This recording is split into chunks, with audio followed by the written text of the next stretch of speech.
complaint is that the light stays on in the cluster. So we'll just do it the way we did the other day. So here's what we're going to be using. We got a flashlight, any kind of flashlight. We got the sunroof grease. Here's the part number. The one I'm going to be using, this one's already used. Some WD-40 is what I like to use. The other video, people said that they use different stuff, so maybe I'll try a little bit of silicone. Silicone's good, but it tends to dry out pretty quick, so I'm going to try it. If I don't like it, then I probably won't use it again. And then some little wedges to pop the panels open. Either one, I'll put the link down in the bottom for this one, but you can get it on Amazon. I think this was like $6, and this one's from Snap-on for like $50 or whatever they charge you for this thing to rip off. So I just got this off Amazon. This one works really good for door panels, all the interior stuff. This one works really good for $6. This one's not that good. You know, it's a lot chunkier in the tip. I wore the heck out of this one, but initially it was really chunky. So this one was okay, but this one's really good for $6. That's what I would do. And again, on this car, trim panel, I'm going to pop this guy out here to get the trim panel out. That way you can see, and then we'll see the stuff down there.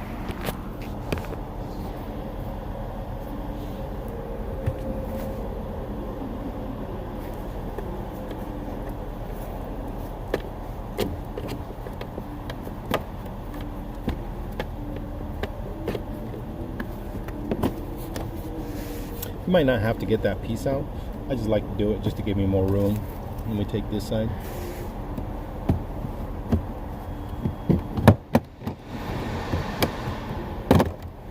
And just like in the other video, it has contact points here and here. Swivel it out, and it has 3 catches.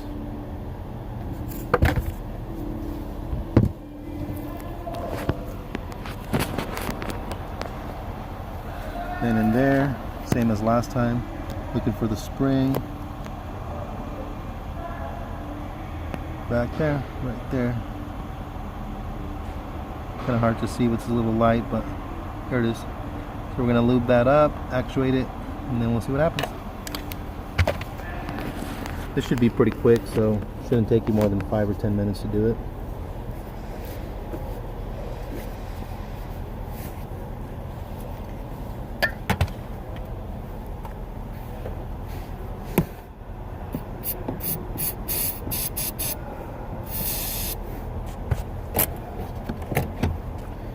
Yeah, I'm not really liking that because I can't get it inside the actual spring. So back to the WD-40.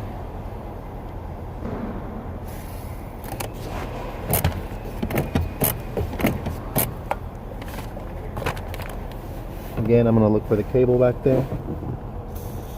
Put a little WD in there. Just to loosen up any dirt or anything that might be in there.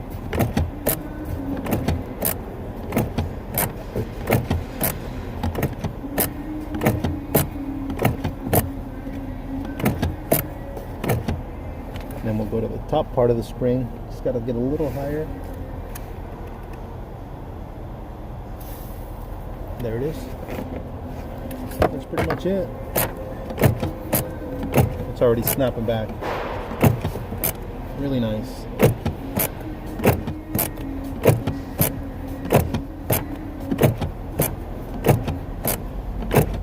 And then finally we'll just put some grease on there so that in the future when it does move, that WD-40 or whatever you want to use to penetrate it leaks down, then it'll have some grease in there.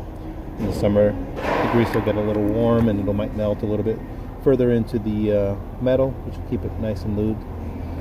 Again, you can get a brush, a little paint brush, probably from the 99-cent store.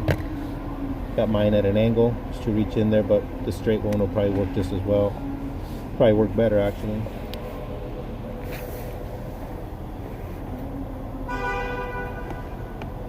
Let's try the straight one.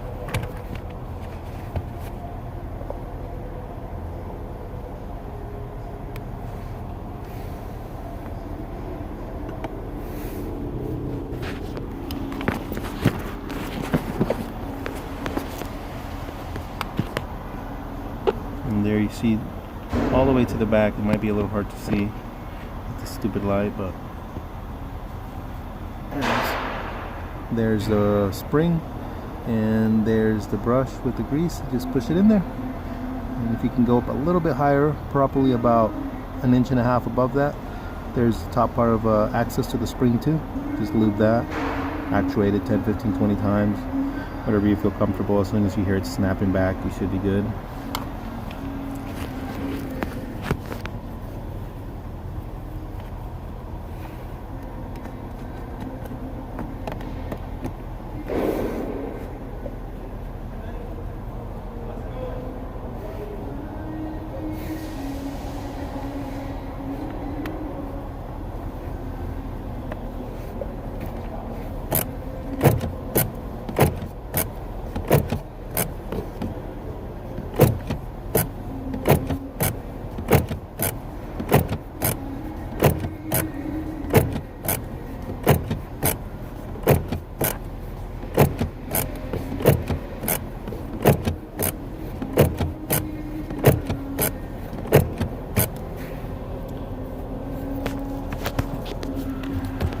And here you'll be able to tell how easy the return is. I'll probably do it with my pinky. See how fast that snaps? Before I'd have to pull it with my whole hand hard to get a snap, but now the pinky, it's done. That's pretty much it. And we'll put it back together just so you can see in real time. Might put a little WD just in case. That should be good. Everything out of the way. Clean up the extra grease.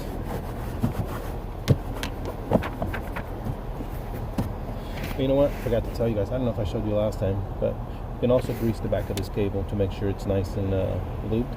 I'll show you that right now.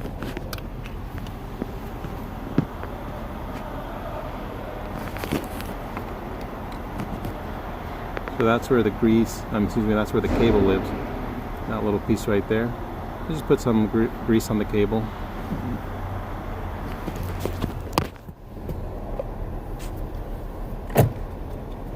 That's it.